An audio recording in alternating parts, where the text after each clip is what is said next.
pleasant day to all of you. Today we are going to tackle about the hydrogen and fuel cells. To give you an introduction of what hydrogen is, so hydrogen is a colorless, odorless, non-metallic, tasteless, and highly flammable diatomic gas.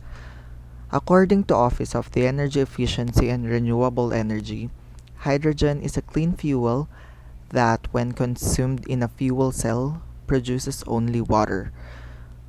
Hydrogen can be produced from a variety of domestic resources such as natural gas, nuclear power, biomass, and renewable power like solar and wind. The problem with a renewable energy source is its inability to store energy that was produced, although it is not a problem for the biomass as it can be stored and used anytime. So it has a limited capacity. A good example for this one is the battery.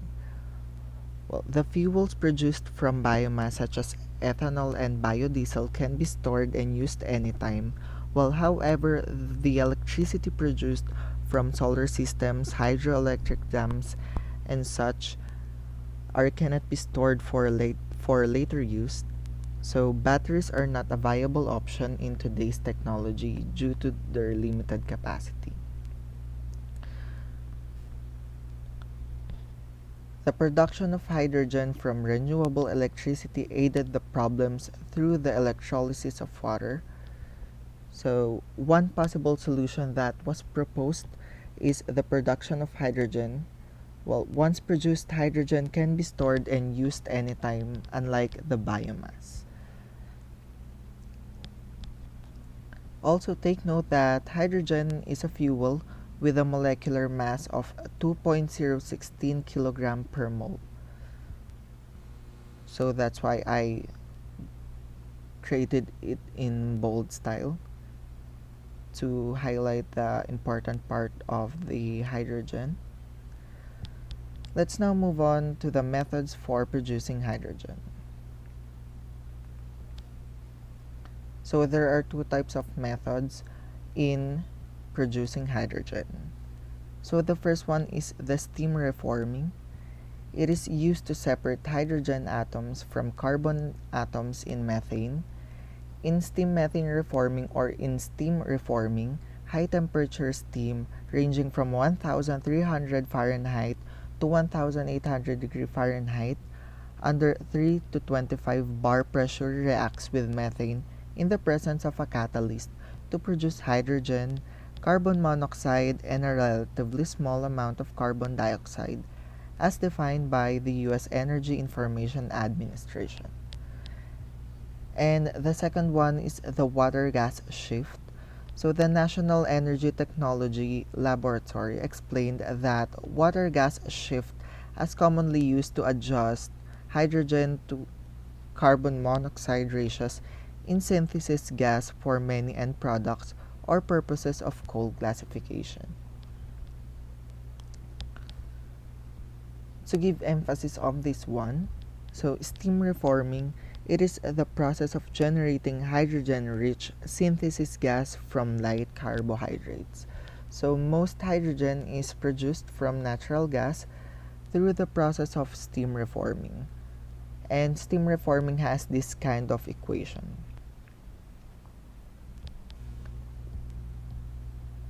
The water-gas shift reaction, so this method is only used in obtaining more hydrogen after the steam reforming process.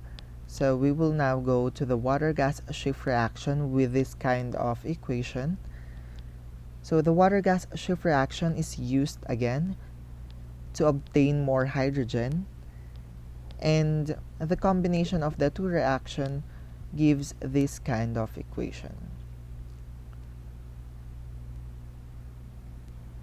Additional tip for this one is for every 1 kilomole or approximately 16 kilograms of methane used, 4 kilomole or 8 kilograms of hydrogen is produced. So the ratio is 1:4. then the equivalent energy input per kilogram of hydrogen produced is 81,850 kilojoules or 22.73 kilowatt hours. So to use those numbers that I presented, so let's do an example. According to this one, hydrogen is to be produced by a steam reforming and water gas shift reaction.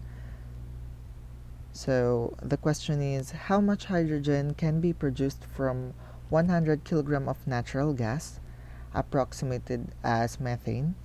And the second one is, how much energy is consumed during this process in kilowatt hours? Okay.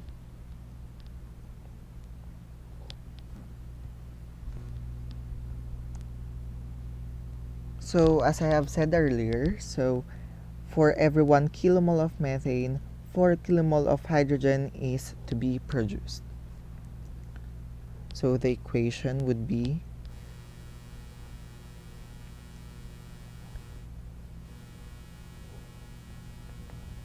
mass of hydrogen over the mass of methane, which is for every 1 kilomole of methane, which is approximately 16.03 kilograms, all over, again, for every 1 kilomole of methane, 4 kilomole of hydrogen is to be produced.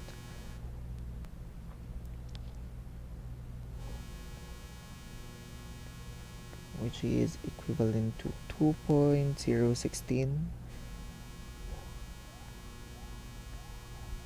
kilogram per mole.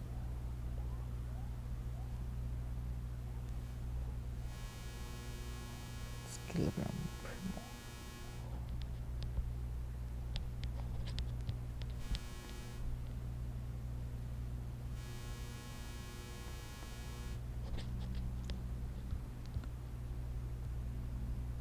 So simplifying this one, this will give us 0.5026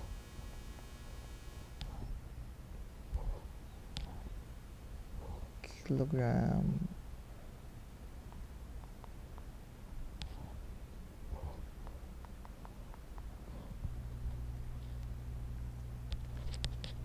So we have now the value for the first equation. But going back to the question, so how much hydrogen can be produced from 100 kilograms of natural gas? Again, take note of that, it's 100 kilograms. So what we will do for this one is just to multiply the value that we have got from this one. So it's going to be the total.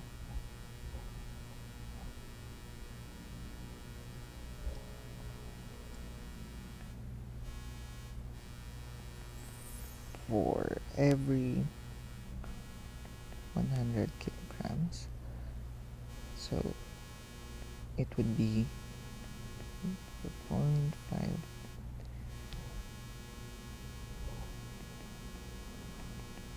of hydrogen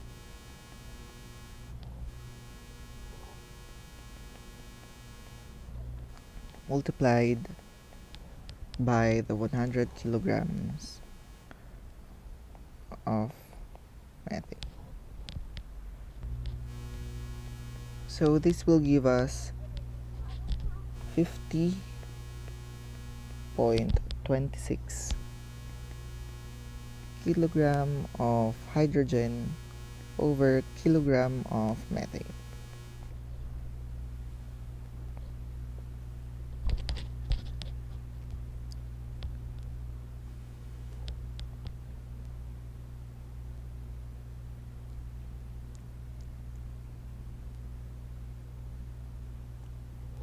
So this is the answer for the first part for the letter A. As for the letter B,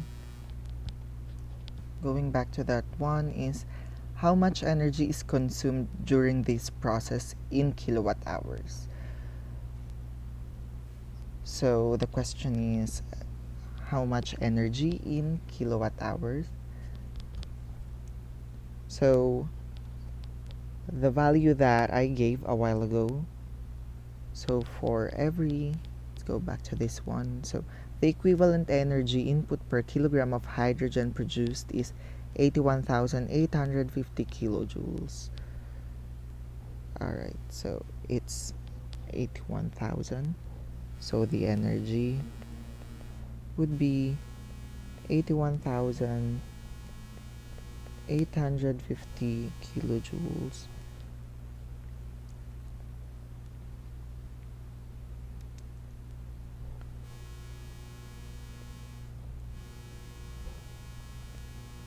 per kilogram of hydrogen.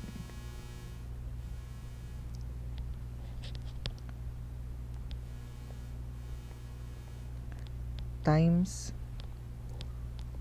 the answer in letter A, so it's 50.26 kilograms of hydrogen and kilograms of methane. So this will give us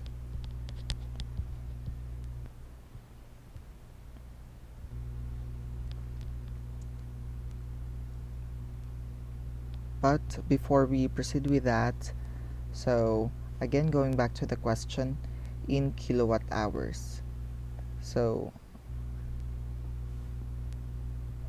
it should be in kilowatt hours. So to convert it in kilowatt hours, we should multiply this by 1 kilowatt hour over 3,600 kilojoules to convert kilojoules to kilowatts. So cancel this one, cancel.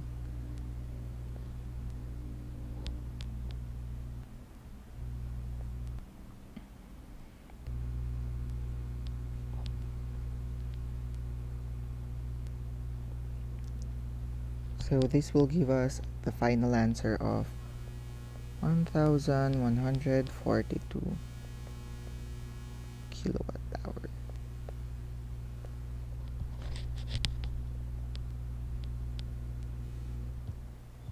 So the energy that is consumed during the whole process is 1,142 kilowatt hours.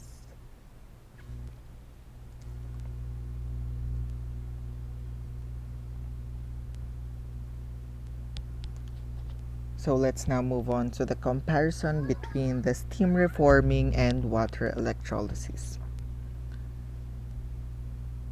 In steam reforming, this is a much cheaper method or process when producing hydrogen, but using a fossil fuel is not a sustainable path. While for the water electrolysis, the primary focus, because the use of electricity produced from renewable energies is possible in this process. Okay, so things that we need to remember. So the water electrolysis has this equation, and the efficiency of electrolyzer is about 80%. Therefore, no thermodynamic advantage through water electrolysis by consuming electricity is needed. So, what do we mean by thermodynamic advantage? There is no endothermic and exothermic processes in this one, unlike in the first part. So, the water gas shift reaction, it is exothermic. As for the steam reforming, it is endothermic. So in this one, no thermodynamic advantage. And it is also an advantage because we cannot effectively store renewable electricity by other methods. Yes, we can store in other methods, but unlike this one, we can store effectively in it. In this image, we can process that this is the whole process of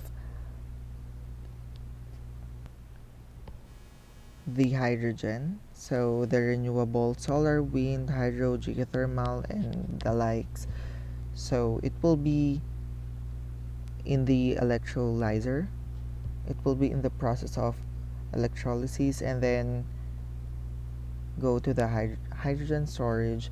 It will be in the form of gas, liquid, metal hydride, and it is now ready to use hydrogen used by combustion or fuel cell.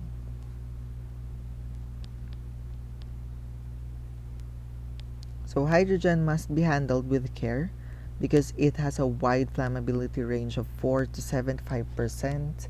In case of fire, the high diffusivity of hydrogen and fast venting of storage tanks can help reduce potential of spreading of flame. Also take note that hydrogen can be used in a variety of applications including electricity, generating plants, and various industrial, commercial, and residential uses.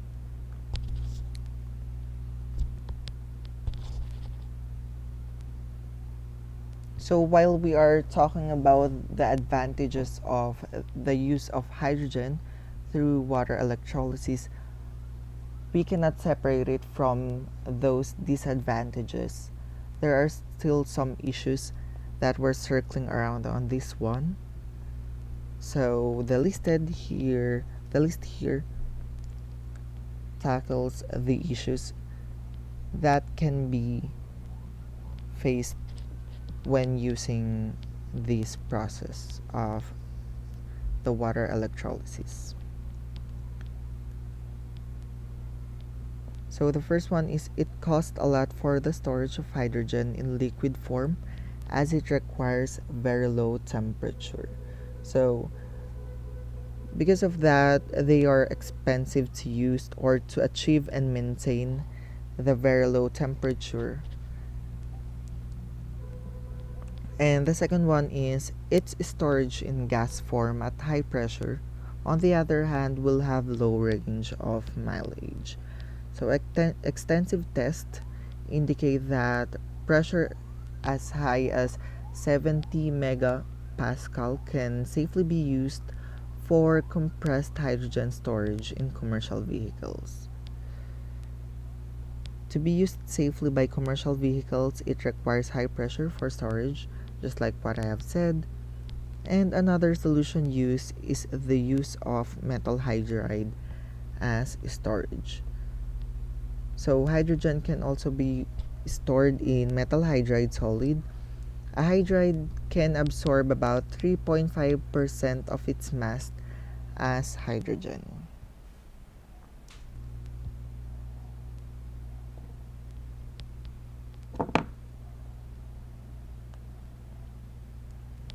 So the next one is the lithium-ion battery and the hydrogen-fueled fuel cell. So lithium-ion battery, lithium metal has a specific energy of 41,000 kilojoules per kilogram. Take note of that. And it has energy density of 2,500 kilojoule per kilogram. While we have that number, so lithium metal is unstable. Lithium metal is unstable and a safe storage is needed to prevent runaway thermal events leading to combustion. So we are trying to avoid combustion. For both hydrogen and lithium battery, the storage is challenging and the containers are very heavy compared to the weight of hydrogen and lithium themselves.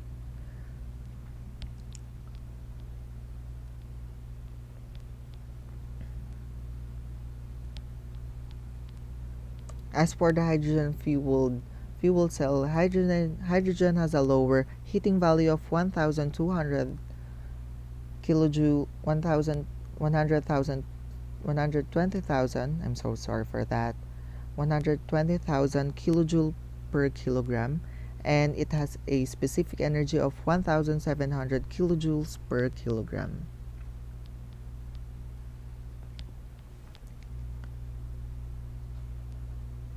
So what are the disadvantages? Let's talk about it. The first one is storage of liquid hydrogen using cryogenic temperatures, and metal hydrides are commercially ready.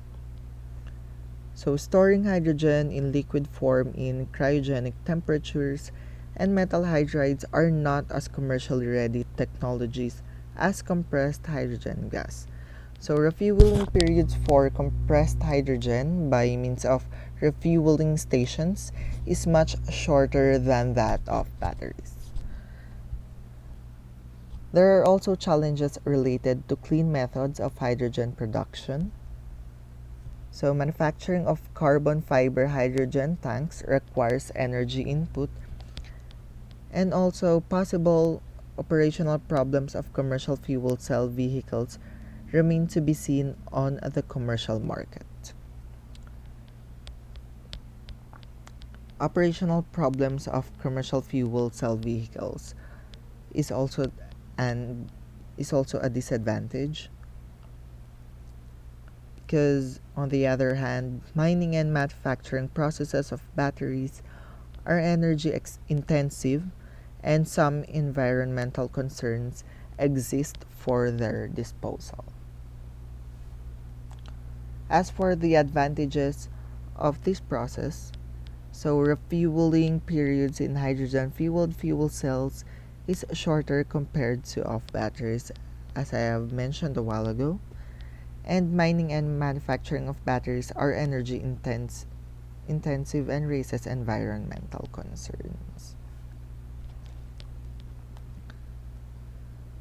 So hydrogen refueling stations are now available across Europe, Japan, and North America.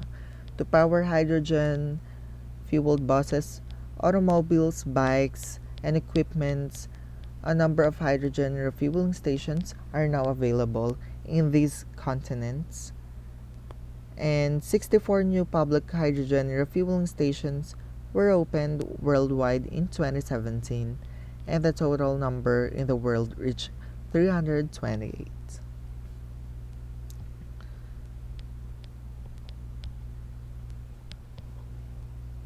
So before I end this hydrogen topic, I would like to leave some important information.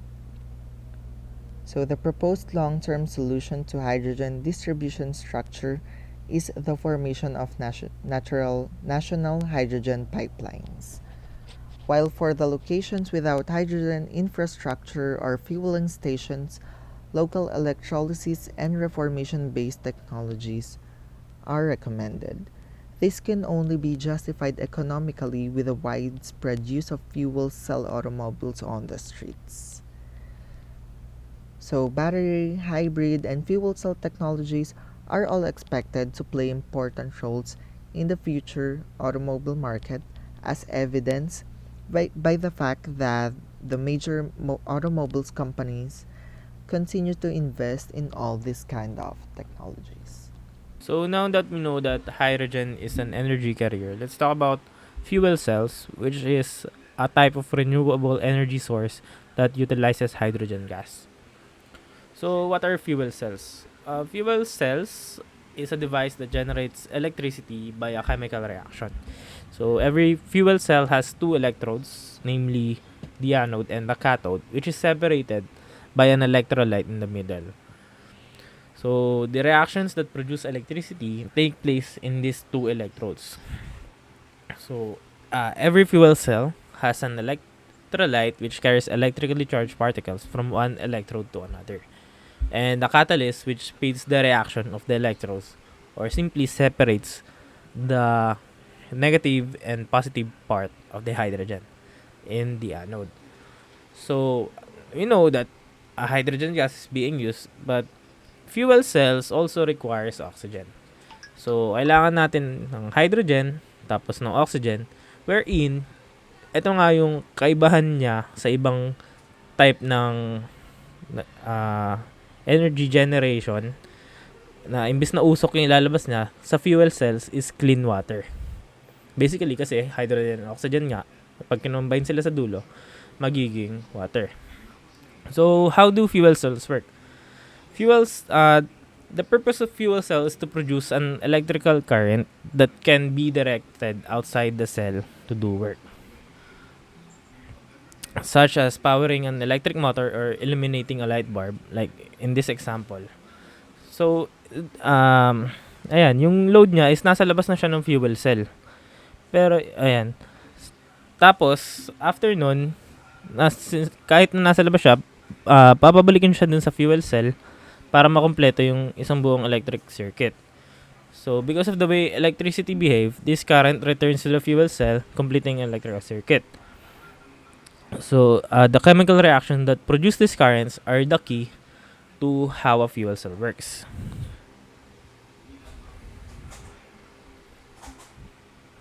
So, ayan. Hydrogen atoms enter a fuel cell at the anode. So, papasok dito yung hydrogen. And then, with the help of the catalyst, electrons will be stripped off. Then, through the wire, papunta dun sa ating load. And then, on the other part naman is yung hydrogen. Hydrogen dito, siya lang yung hydrogen positive particles ng hydrogen. Siya lang yung magpapas dito sa ating electrolytes. And then, after nun, magmi-meet sila dito. Wherein, mamimit nila yung oxygen dito to form H2O with the help of another catalyst para magbuo sila. And then, pupunta dun sa exhaust natin. So, there are different types of fuel cells Una nga dito is yung proton exchange membrane fuel cell, which is or PEM fuel cells work with the polymer electrolyte in the form of a thin permeable sheet. Efficiency is about 40 to 50% and operating temperature is about 80 degrees Celsius. So, cell outputs generally range from 50 to 250 kilowatts. The solid flexible electrolyte will not leak or crack, and these cells operate at a low enough temperature to make them suitable for homes and cars. But their fuels must be purified, and a platinum catalyst is used on both sides of the membrane, raising cost. So, technically, yung types niya is nakadepende lang din dun sa mga materials na gagamitin mo dun sa fuel cells. So, dito nga, ang ginagamit dito is yung platinum na catalyst dun sa magkabilang membrane. So, mas mahal nga daw siya. So, dito, makikita natin, same lang din naman yung structure niya. Maghihiwalay dito yung mga particles, tapos papas din sa membrane. Or ito na nga yung proton exchange membrane. Then, magmi-meet ulit dito para maging H2O. Next is the direct methanol fuel cell. So, the direct methanol fuel cell is a fuel cell that uses polymer membrane naman as an electrolyte. It uses methanol directly in the cell. So, these fuel cells can be used for powering laptops, computers, and battery rechargers, such as in cell phones. Ayan. So, ang ginagamit naman daw dito is polymer membrane. Ito siya. Next is the alkaline fuel cell, which is a type of fuel cell that uses potassium hydroxide or an alkaline membrane as the electrolyte. They operate between 20 and 250 degrees Celsius with efficiencies of up to 60% at low temperatures. So, alkaline fuel cell requires pure hydrogen as the fuel, which is, ayun nga, mas mahal siya. Pero, ayun, this type of fuel cell is mas portable. Kaya, ginagamit siya sa mga small electrical devices. Next type is the phosphoric acid fuel cell. So, or PAFC, phosphoric acid fuel cell. It uses phosphoric acid as the electrolyte. and its efficiency ranges from 40 to 80%. Operating temperature is 150 to 200 degrees Celsius, and the existing phosphoric acid cells have outputs of 200 kilowatts and 11 megawatts.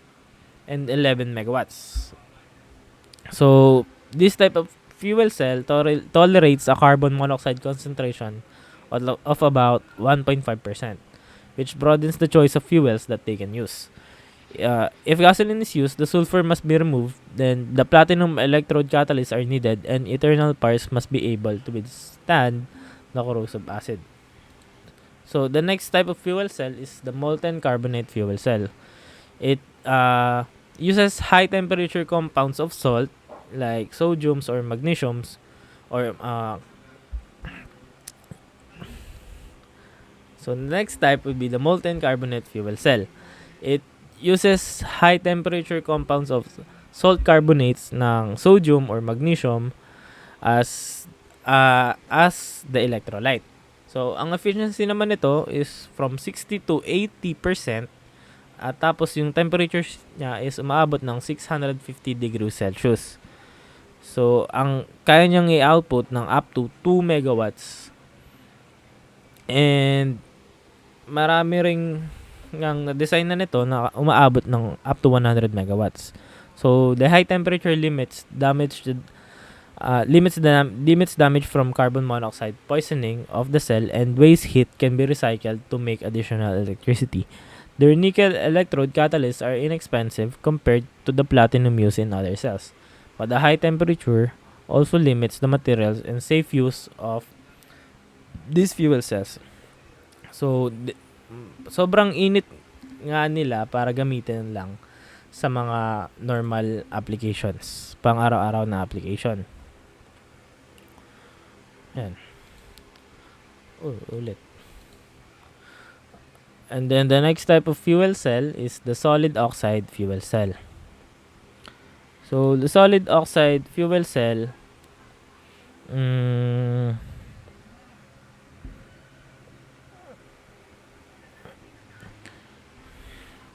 gumagamit siya ng thin layer ng ceramic material as electrolyte.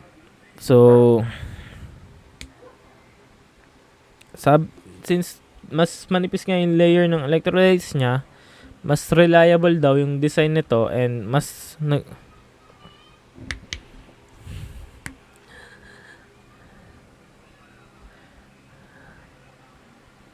So the next type of fuel cell is the solid oxide fuel cell. So phosphoric acid and molten carbonate are highly corrosive, which causes materials problem and reduce cell life. So compared naman dito sa solid oxide fuel cell, gumagamit siya ng thin layer ng solid na ceramic material. So ibig sabihin, mas reliable yung design niya, and tsaka mas mataas daw yung temperature na kaya niyang withstand. So pwede ka daw dito gumamit ng carbon monoxide, hydrogen, and gasified coal as the fuel source. Natural gas can also be reformed into hydrogen within the cell. So this type of fuel cell operates at temperatures up to 1000 degrees Celsius. At ang kanyang efficiency ay up to 60%. So the fuel cell can be combined with the gas turbine to provide efficiency up to 75%. So solid oxide fuel cells are good candidates for stationary power production and auxiliary power devices such as heavy-duty trucks.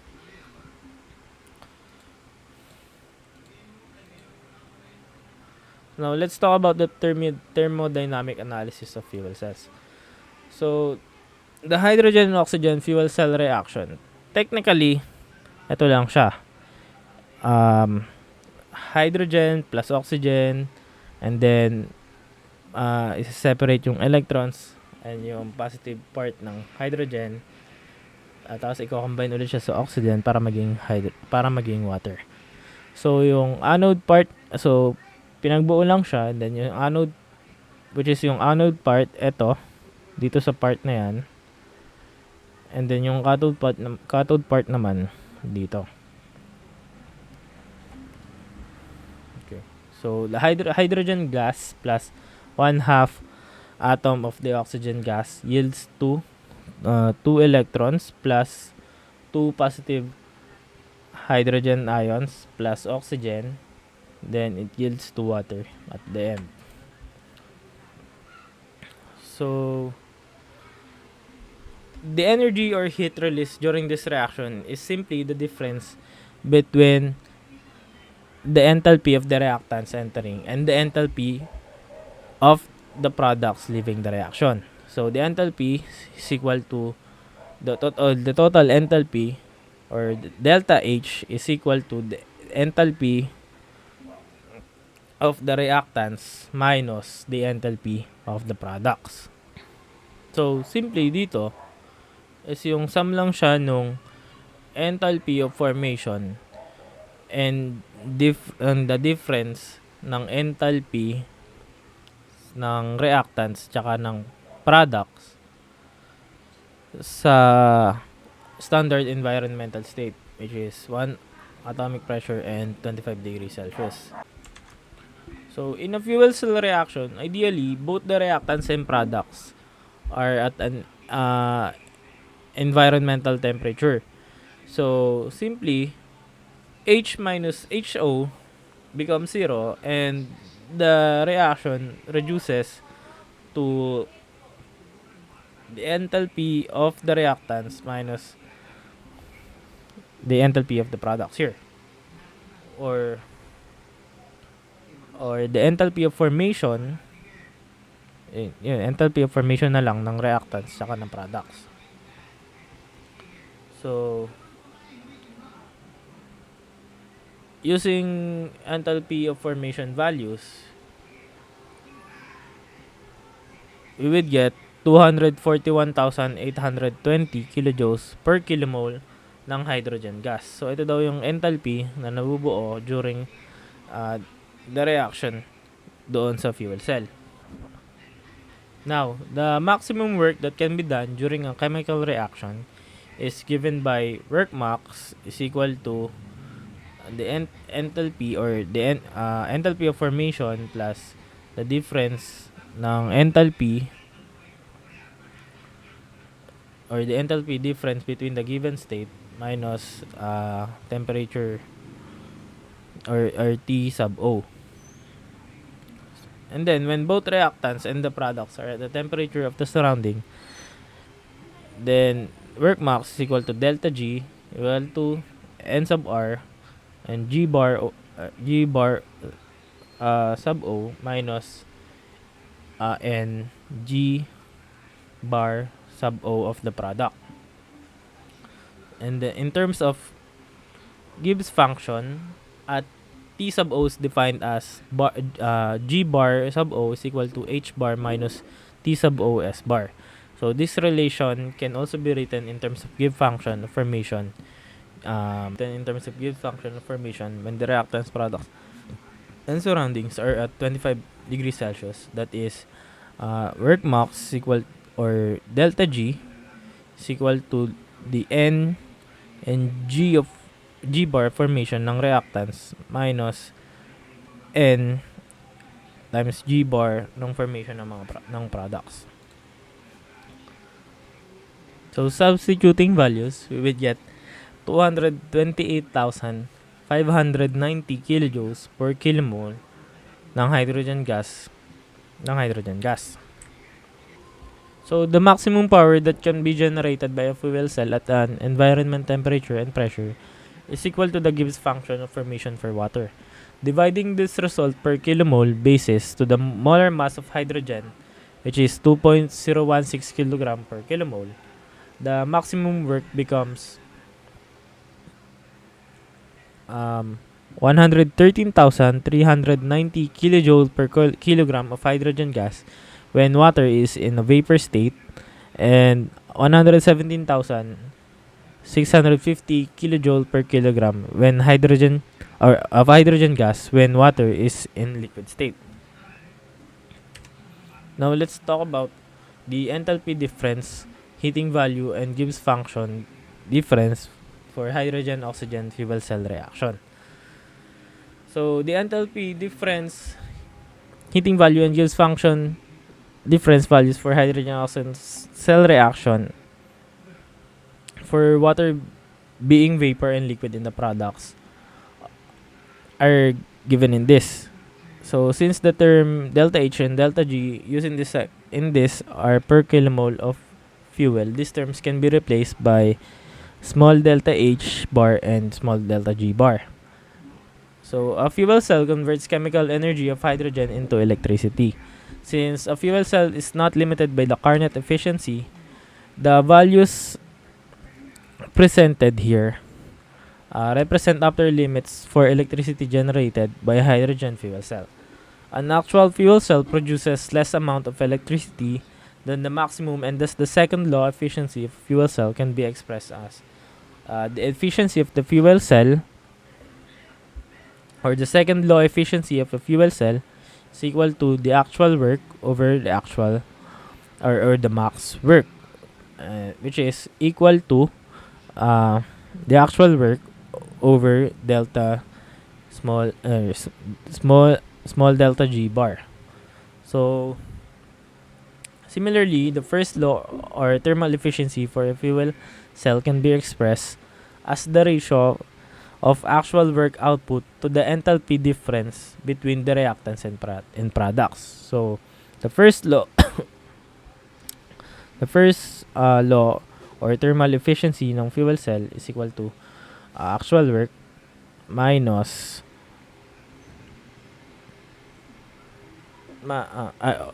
actual so the first law or thermal efficiency for a fuel cell is equal to the actual work all over the enthalpy difference between reactants and products, or small delta H bar. So here, this third equation, the denominator represents the heating value of the fuel if the fuel cell reaction occurs isothermally at 25 degrees Celsius. So the maximum first law efficiency of a hydrogen-oxygen fuel cell can be expressed as efficiency is equal to max work all over enthalpy difference, or equal to small delta G bar all over delta H bar, or simply small delta G over small delta H. So we can say that the parameter with an overbar is the quantity per unit mole, and the parameter without the overbar uses per unit mass. For example, the unit for delta G bar is kilojoule per kilomole, and that for delta G is just kilojoule per kilogram. So the maximum first law efficiency of hydrogen oxygen fuel cell at 25 degrees Celsius could be determined at 94.5%. So using the higher heating value and the Gibbs function of formation for liquid water, the maximum first law efficiency becomes 83%.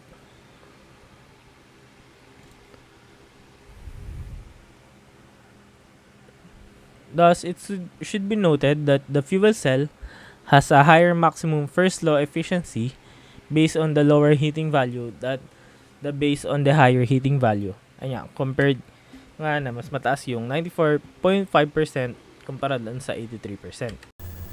Okay. So, dito na tayo sa problem solving, dun na sa mga question.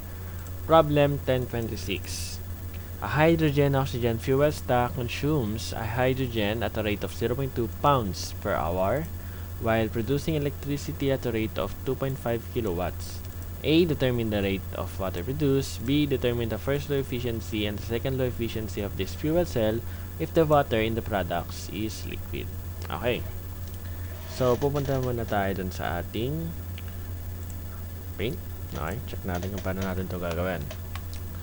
So, una, naka-pound siya, so convert natin sa kilogram. So, kilogram per hour na lang siya. So, ang mangyayari dito is, so, kailangan pala natin ng hydrogen mass per mole.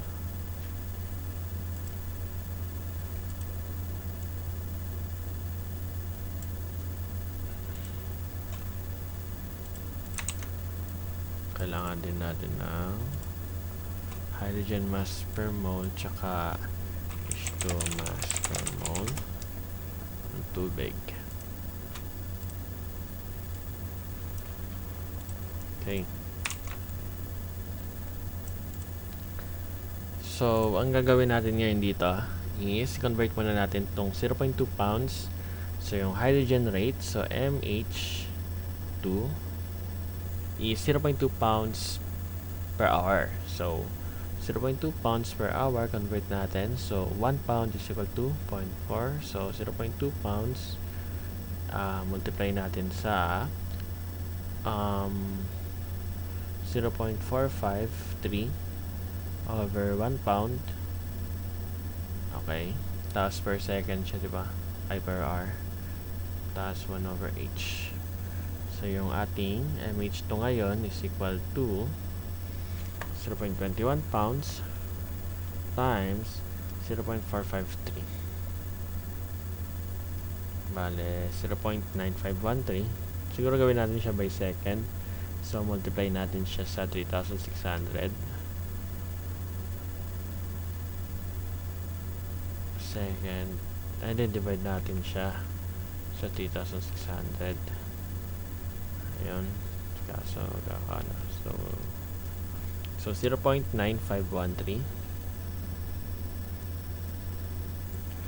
kilograms per hour. So, kilograms per hour. Tama. So, ngayon, meron na tayong flow rate ng H2 natin. Ang alam natin is 1 mole ng H2 will produce 1 mole ng H2O. So, ang gagawin natin ngayon, kakonvert natin itong dalawa sa kilograms. So, 1 mole ng H2 equal to sa ano? Sa dito. So, 1.00794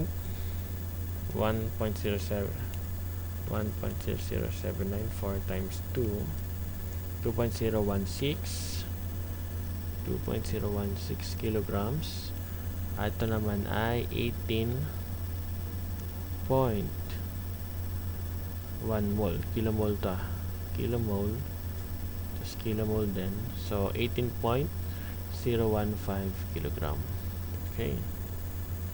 Tapos na mangyayari ngayon, kunin natin yung ratio. Ratio ng H2O sa H2. Equal siya sa 18.015 over 2.016. 18.015 over 2.016.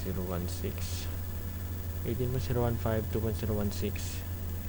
Okay, so 8.94 yung ating constant. So, kilogram to ng H2O. Per kilogram naman to ng H2.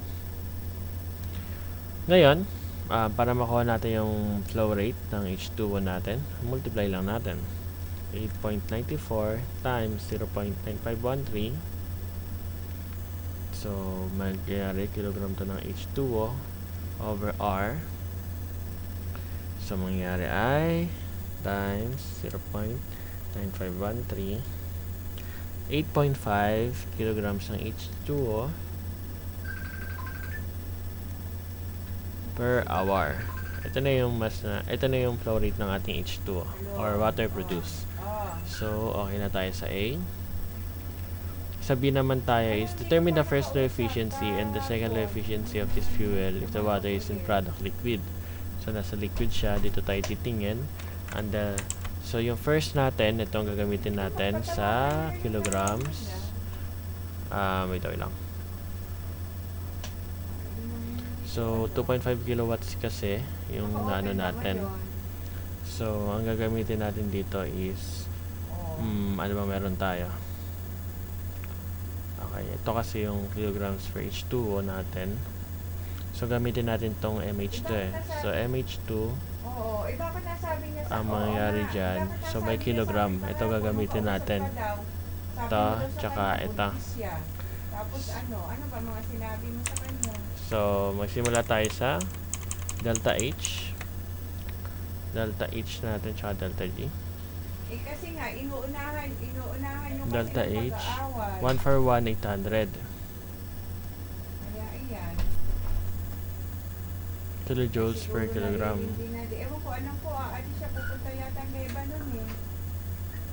Ito naman is 117,650. Basta critical daw yung ano. 117,650 Yung tatay nung, hindi ba nasabi sa inyo? kilojoules per kilogram. Wala na So, tingnan mo. amon niya dyan eh, nagpunta na ng Lebanon. Bale, water is liquid kaya ito ginamit natin. Tapos na meron tayong first law tsaka second law efficiency. So, sa first law efficiency natin, ang mangyayari is, yung power natin is 2.5 kilowatts. So, actual power Hindi ko lang alam kung ilang araw kahapon nung kausap over ko. Paalis lang siguro. sa H natin. So, delta H, Kausap nung multiply natin ngayon to sa flow rate ng araw. MH2. Basta ang sabi niya sa So, yung actual natin is 2.5 kilowatts divided by MH2. So, pwede rin natin tatawagan na. Mauuna sila ate, baka pasunod din ako. Yun ang sabi sa akin. So, ang gagawin natin is MH2 natin is 8.5 kilograms ng H2O per hour times 3,600 second. Ay, mali ako. Times 1 hour over 3,600 second. Tatawag yun. Ayaan nyo na lamang. Tapos, multiply natin sa 1 for 1, 800. Hayaan nyo na. So, lalabas ay 6.67%. Sila ang ayaw ko usapin. Tapos, meron tayong second law ng efficiency. Bale, 2.5 Kung ayaw na siya kausapin kasi nai-stress sa kanya. bale, kilograms, Ayaw lang kilojoule to per kilogram. sabi hindi ganun. Bale, May stress sa kanya pag ano inaaway niya lagi. kilojoule per second. Tapos meron tayong mangyayari na flow rate na 0.9513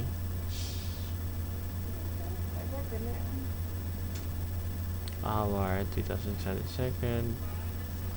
Multiply natin ngayon sa G natin kasi ito naman yung ano natin, second. 650 kilojoules per kilogram. So, bagay na natin yung nasa formula. 117 650 8.04%. So, yung N2 naman natin is 8.04%. So, ang sagot natin dito is yung flow rate ng H2O natin, N1 and N2. Ito ay 6.67%, 8.04% at 8.5 kilogram of H2O, kilograms of H2O per hour.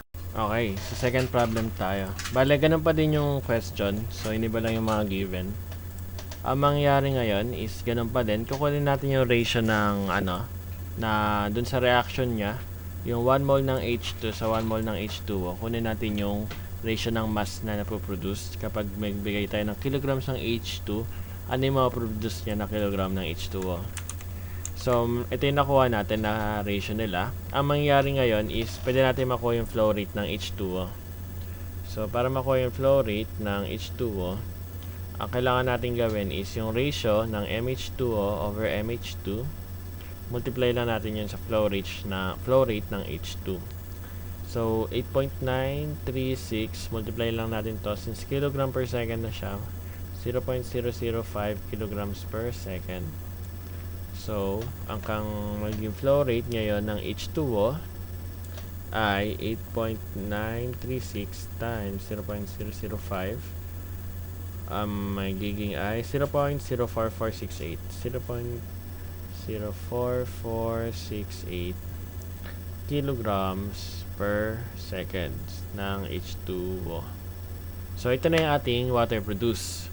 Ngayon, doon naman tayo sa first and second efficiency law. Sa first law of efficiency, gagamitin natin yung delta H. Tapos, dito tayo sa liquid kasi sabi liquid daw. Tapos, sa delta G naman, ito yung gagamitin natin. So, itong dalawa pa rin. So, una, doon muna tayo sa N1.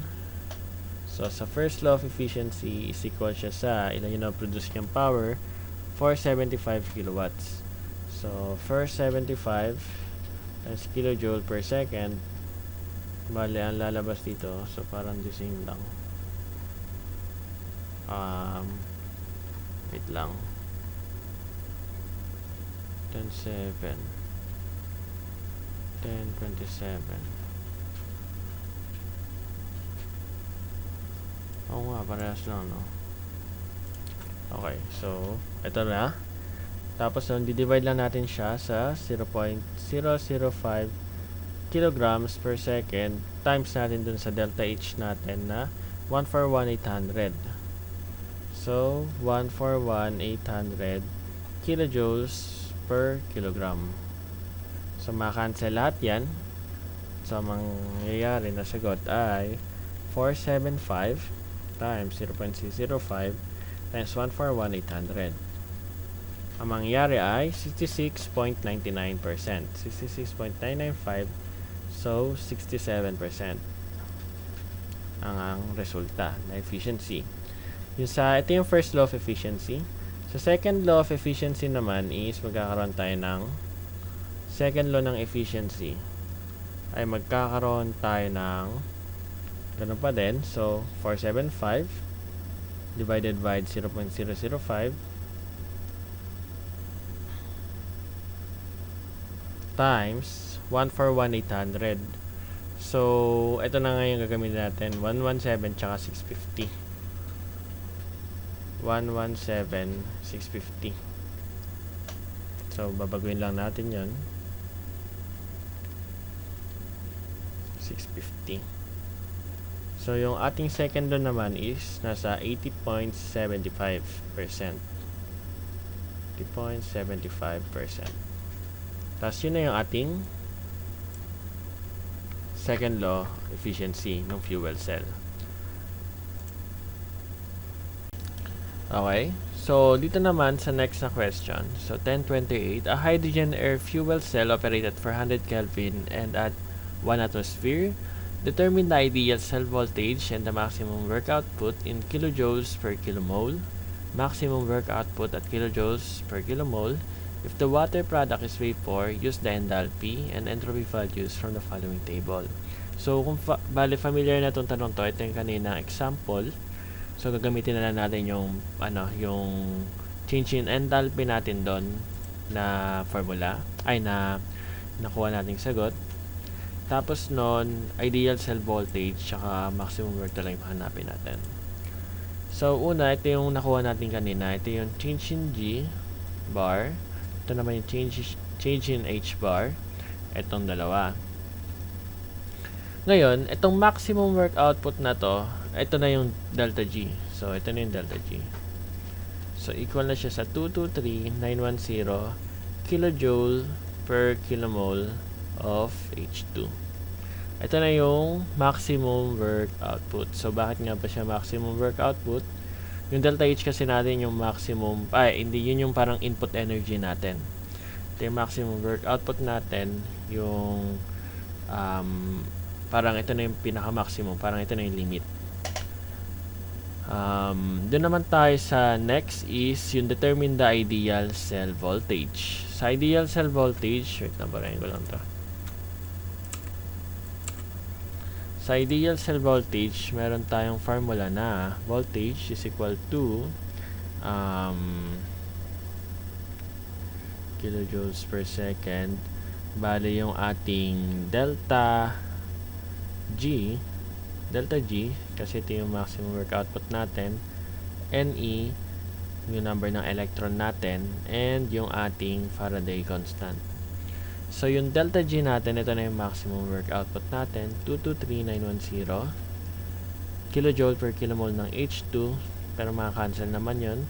Tapos nun, maglalagay tayo ng 2 electron. So, 2 electron to kasi hydrogen air fuel cell to operate at 400 Kelvin. So, ang mangyari, 2 electron. So, gagawin natin itong kilomole ng electron through kilomole ng electron over kilomole times yung ating FC. Ano yung FC natin? 96487 kilojoules per volt. So, ang kakalabasan nito ay 223910 divided by 2 divided by 96487 1.16 volts. So, 1.16 volts yung lalabas.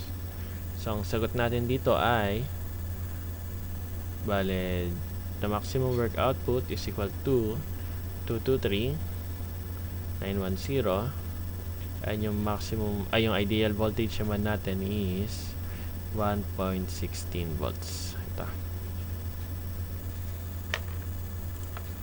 So, consider a hydrogen-oxygen fuel cell whose overall reaction, ito in problem 1029. So, binigyan tayo ng reaction, tapos binigyan naman tayo ng table ng entropy tsaka enthalpy niya sa 360 Kelvin. So, una natin kukunin natin dito is yung delta G or yung work max. So, sa delta G natin, equal siya sa square root ng summation ng number of mole, H minus temperature, tapos yung entropy. So, unahin natin sa reactant. So, number of mole ng H2 is 1. So, 1 times yung H niya dito is 1794 minus natin sa 360 Kelvin 136.04 okay, plus half ng O2 0.5 1829 minus 360 210.60 minus negative 239,732 oh shit wait lang 732 tapos minus plus minus ka minus 195,360 times 195.08 okay, so sagad.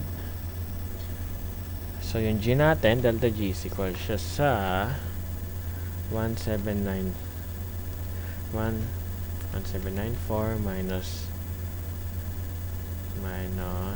360 times 136.04 plus 0.5 times 1829 minus 360 times 210.6 plus 239,732 plus 360 times 195.08. Ang lumabas ngayon natin na delta G ay 225,786.9. Okay. Ngayon naman, sa delta H naman tayo. So, sa delta H naman, summation naman ng number of mole times its enthalpy. So, number of mole times its enthalpy, 1794 plus 0.5 times 1829 minus negative 239,732. So, 1794 plus 1829 over 2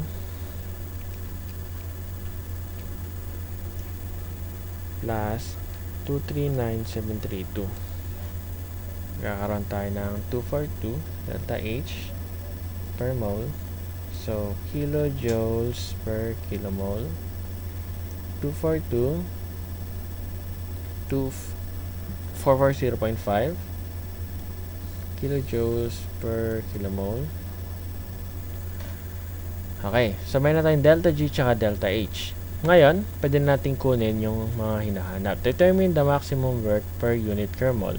So, yung maximum work per unit yung K mole natin, kilomole, is yung delta G natin. So, delta G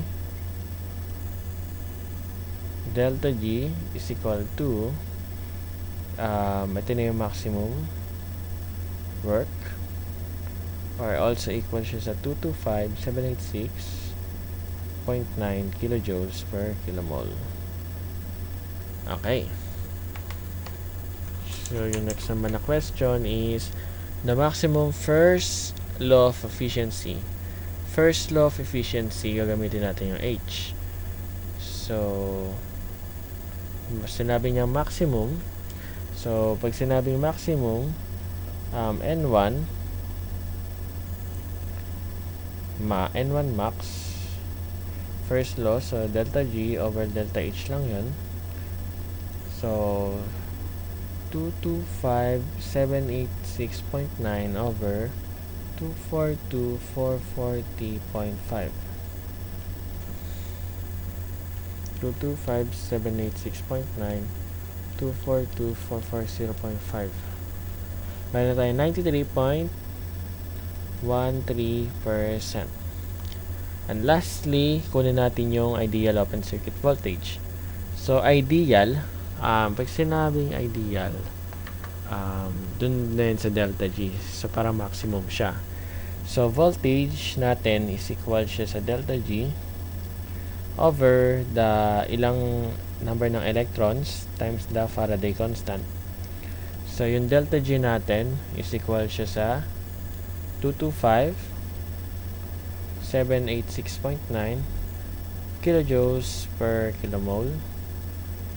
Tapos, di-divide natin siya sa dalawang 2 kilomole of electron over kilomole para makancel natin kilomole.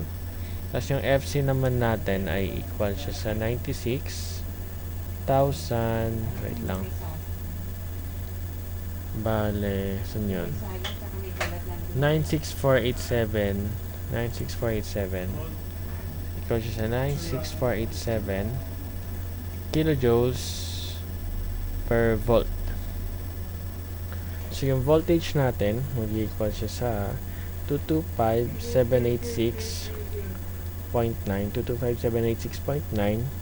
divided by 2 times 96487. Tama. Ang nalabas na voltage natin is 1.17 volts. 1.17 volts. Okay. So, ito na yung mga sagot natin. 1.17 volt yung ating open circuit voltage. Okay. So, delta G.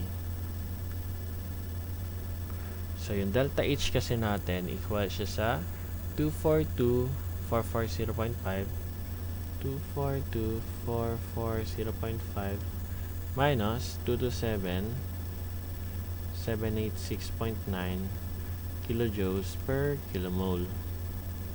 Okay. So, pag ma-minus lang natin, 242, 0.5 minus 227, 786.9 ay 14,653.6. 14,653.6 kilojoules per kilomole. Ito yung ating heat rejected na part. So, ito na yung ating heat rejected. Wait lang. Okay. So, yung next na question naman na kailangan natin sagutin is ideal fuel cell, determine the work potential of this heat transfer. The work potential of this heat transfer. Work potential. The work potential. Okay, okay. So, yung work potential niya, meron ba tayo dito ano? Meron ba tayong binigay?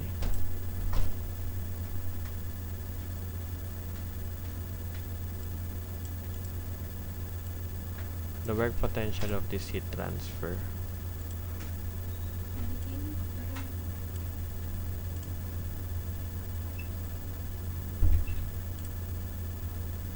Wala naman binigay na ano eh. Anyway, basta yung work potential niya parang ganito rin. Kasi yung work natin equal siya sa pag pinag-multiply mo yung heat rejected, multiply mo siya sa flow rate ng fuel.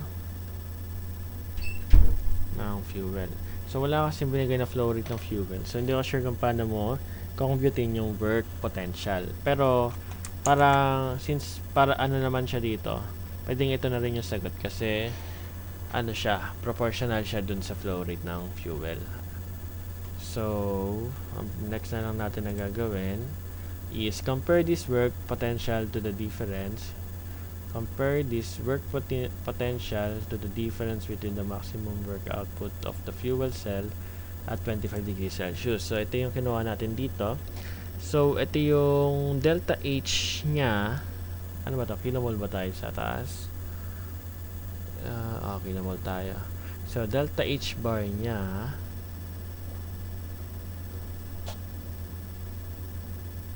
bale 2 for 1 820 kilojoules per mole o per kilomole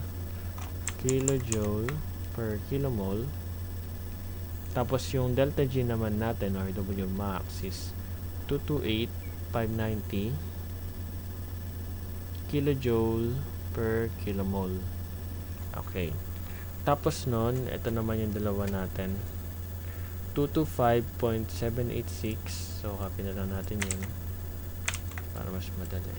Delta G natin sa 400 Kelvin to.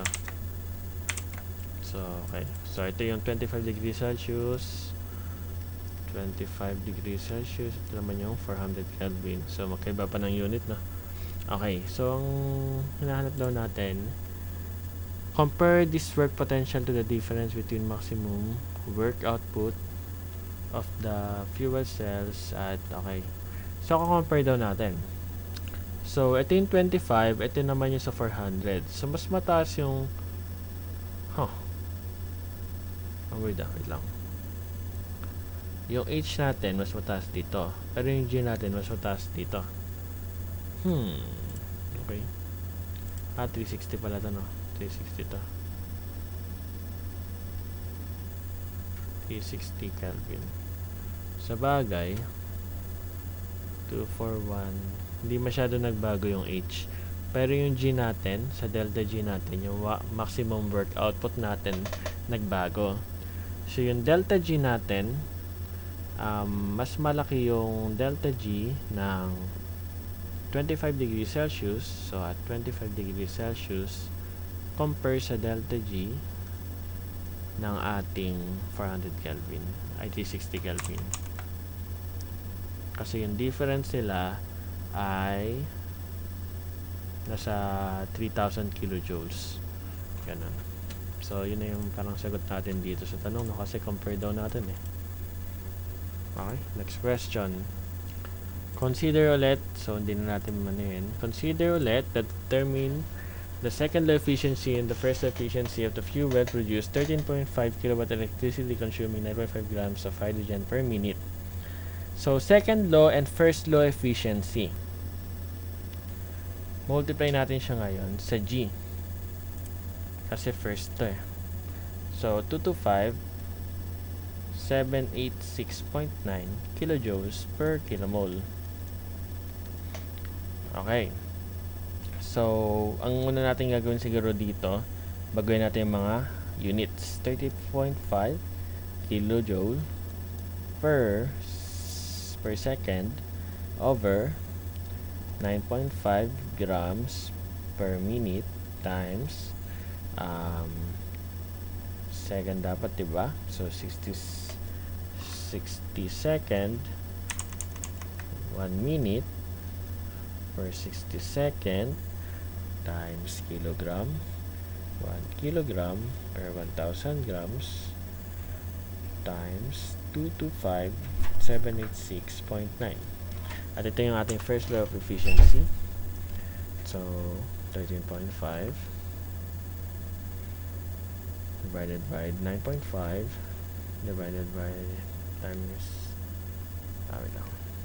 divided by 16 divided by 1,000 times 225 786.9. 37.76%.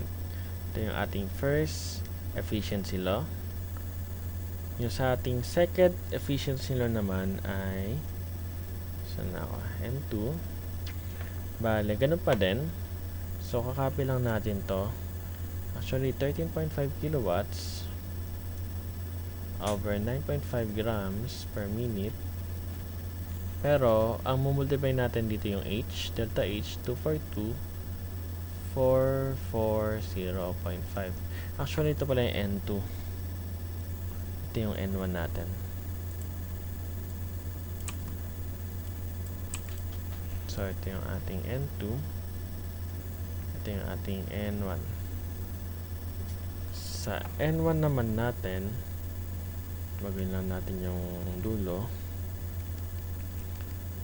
242,440.5. 35.16. 17%. So, yun na yung ating first law efficiency tsaka second law efficiency. Okay. Okay. So, ito na yung ating sagot. Ito, tsaka ito. Next.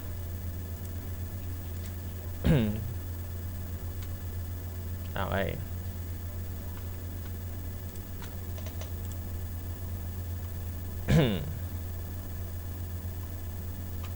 Okay. Consider the two operating at 300 and operating at 600. Determine the change in maximum first law. So, first law efficiency and ideal voltage. Ito na yung maximum fuel cell efficiency. Tsaka ito na yung ideal voltage. So, determine na natin kung paano nagkakaiba. Changes in maximum first law. So, changes in N1. So, absolute value lang to nung ano natin. So, una, i-graph muna natin. Tingnan natin kung nasan sila dito. 300 tsaka 600 yung sabi. So, red is 300 at green natin yung 600 Kelvin. So, 600 Kelvin ito. Andito siya. Tsaka andito siya.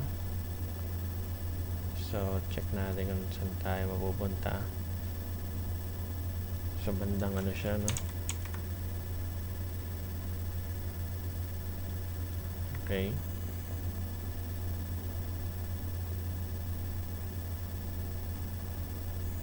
Okay. Sa red naman natin.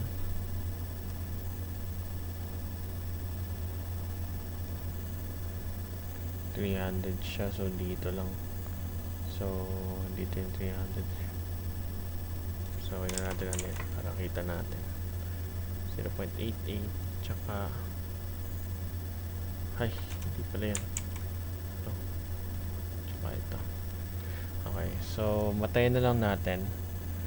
So, ito kasi ito yung gitna nila 94, 90, 94, 95. So, ito yung 94. So, pwede natin siyang 0.945. Okay, 0.945 yung maximum efficiency. 0.9 okay. 0.945 tapos ima-minus naman natin siya sa 84 tsaka 88. So 86. So bandang 86 87 87.5 0.875. So minus natin siya. Yun yung changes. Sa change naman in voltage, ang gagawin na lang natin is bandang ano siya. Bale, wait lang. Hindi ko ano eh.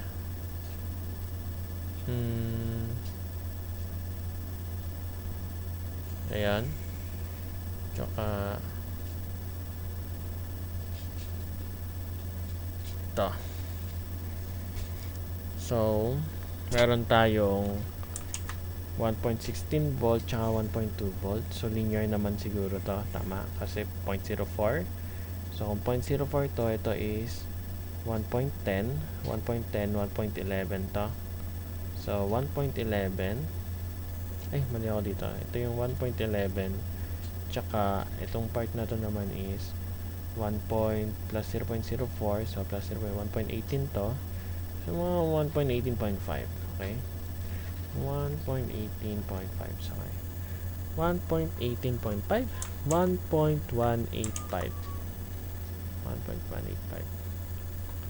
So, 1.185 minus natin sa 1.11. So, pwede natin tayo minus. So, yung change natin sa efficiency is 0.945 minus 0.875, 0.07.